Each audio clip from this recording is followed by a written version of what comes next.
Good morning. It's an overcast sky today.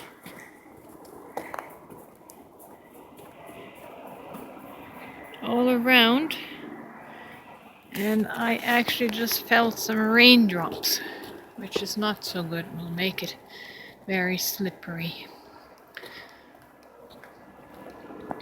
The air isn't very good to breathe today either. It's the cloud cover keeps all the fumes and exhaust from the vehicles at a low level. So the air is feeling kind of thick this morning, so I don't really want to take any deep breaths. Anyways, I would like to share another glimpse of consciousness. I just get these mind flashes, just a simple word or a simple phrase, and then something that I don't know yet will come flowing out of me. And the flash that I just got is a Bible verse that says, "The whole world lies in the power of the wicked one." And I know Christianity has been puzzling over this one, who this wicked one is, and we call him Satan and the devil. But I think wicked is not the appropriate word there. I would have to look it up, but I'm sure there is a different word that explains it better. Maybe the supplanter. And who is this supplanter? It is our ego-mind persona. The whole world lies under the power of this supplanting ego-mind persona. And the whole world has been entrained into codependency. And I think I'm going to be talking about codependency and interdependency, which is different. But from the beginning of mankind, whenever that was, the story tells us that we have been separated from God. We've been cast out of the garden, separated from the presence of God. Well, this separation has taken place in our mind, in our conscious awareness. A veil literally has come over us and clouded our the access to the spiritual man that we are, the spiritual energy. But it's coming back. But in our clouded non-awareness of separation from our spiritual body, we have become a codependent species. And what that means is we became dependent on someone outside of ourselves for our happiness, for our joy, for our sustenance, for our fulfillment. And the whole world runs on this program of codependency. That's why we have advertisements bombarding us with all the things we need, because it makes an appeal to our lack mentality. The media is constantly appealing to the lack.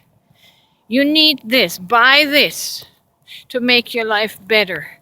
Buy this to make your life more happy. Buy this to make your life more convenient. And it just fuels the awareness of our lack, of our need. And this is how you generate commerce. The trafficking of goods. I think there is even a scripture that speaks to that in Ezekiel about the king of Tyre, and we we attributed that identity to the devil, to Lucifer, and with his trafficking in the world. Well, all of that goes back to ego. The neediness of ego, the pseudo-identity that we have identified as the needy person. When really the cure to all of this, and it sounds counterproductive, but I know it's true because it's true in my own life. The cure to this lack mentality is self-focus, self-recognition, and self-love and self-care. To recognize God as the self, not the ego, but the true self. The identity behind the ego, the greater identity, the divine identity that knows itself as fullness, as wholeness, in need of nothing. These kind of ideas are scattered all over Scripture. You have need of nothing. You are whole and complete. Everything has been given to you to be whole and complete in God. That is in your God identity. Now, when we start to heal the void and the deficit that was created through our severed ego, through our severed identity of ego, that is in lack and needs to inflate through trafficking and commerce and trade and exchange and codependence. When we heal that by coming into the true identity of who we are, the divine identity, all of our lack stops, all of our need stops, because much of the need that we feel has been programmed need, perceived need, manipulated need by the images and the messages, the psyops that we are subjected to every day. When that persona is put on hold and we step into our true persona, we don't need. And as a consequence, the commerce would be drastically reduced because we wouldn't be these crazed consumers anymore that have to buy all of this stuff that is being produced at the detriment of nature. Right? Do you see where I'm going with this? It's our codependent and need and our lack identity that fuels this crazy, wasteful economy and this running after money and wealth and riches. You are in lack even though you're driving a Ferarri. You are in lack because you identify your wealth with that external thing, the Ferarri, the gold watch, the big house, the swimming pool. You are still in lack even though you have material wealth, but your soul is in lack. And you are still the problem that is created, the problem of with the pollution. Because you wanting all those things, because you feel the need, you feel dissatisfied within yourself. Your wanting of all of these things, these consumer goods, is what places a burden on Mother Earth and on nature. And fuels the pillage and raping of Mother Earth. It all comes back to this.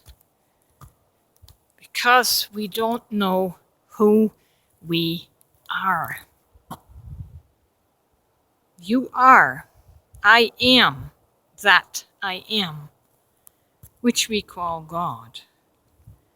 Our identity is the divine identity of fullness and wholeness. And only when we recognize that, only when we come back to self, come home to that wholesome nature, then can we heal Mother Earth.